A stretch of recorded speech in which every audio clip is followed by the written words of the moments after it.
Hello guys, നമുക്ക് നമ്മുടെ സഞ്ജു മോനെ പോയി കണ്ടിട്ട് വരാം. അവനൊരു ആക്സിഡൻറ്റ് പറ്റി അവൻ്റെ കാല് ഉരഞ്ഞ് ചുമന്ന് നല്ല ലെവലോലിക്ക പോലെ ഇരിക്കുന്നു. അപ്പം നമുക്ക് ആ സഞ്ജുവിനെ പോയി കണ്ടിട്ട് വരാം.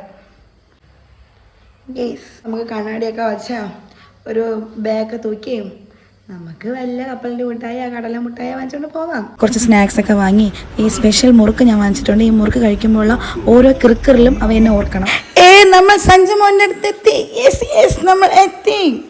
പെട്ടെന്നാണ് എനിക്ക് തിരിച്ചറിവുണ്ടായത്. നമ്മൾ രോഗീനെ കാണാനാണ് വന്നത്. ഇനി നമുക്ക് കുറച്ച് നേരം കരയാം.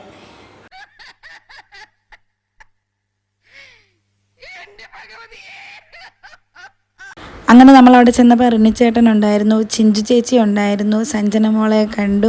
നമ്മൾ മെയിനായിട്ട് വന്നത് ഈ ലെവലോലിക്ക കാല് കാണാനാണ്. അങ്ങനെ ആ കാല് കണ്ട് ലൂക്കാച്ച ഇടയ്ക്കിടയ്ക്ക് വന്ന് സങ്കടം ബോധിപ്പിക്കുന്നുണ്ടായിരുന്നു. മുന്തിരി കുത്തിരിക്കണ അരവണയ അവില നൂഡിൽസ് ക്ഷമാമരിക്കണ. അങ്ങനെ നോക്കിയപ്പോഴാണ് ആ വീട്ടിൽ ഞാനൊരു അടിപൊളി ആർട്ട് കണ്ടത്. ആ അടിപൊളി ആർട്ടിൻ്റെ ആർട്ടിസ്റ്റാണ് ഈ മിന്നാമിനുങ്ങ് പോലെ തിളങ്ങുന്നത്. പിന്നെ സഞ്ജു മോന് ടേറ്റ ബൈ ബൈ ഒക്കെ പറഞ്ഞിട്ട് ഞങ്ങൾ അവിടെ നിന്ന് ഇറങ്ങി.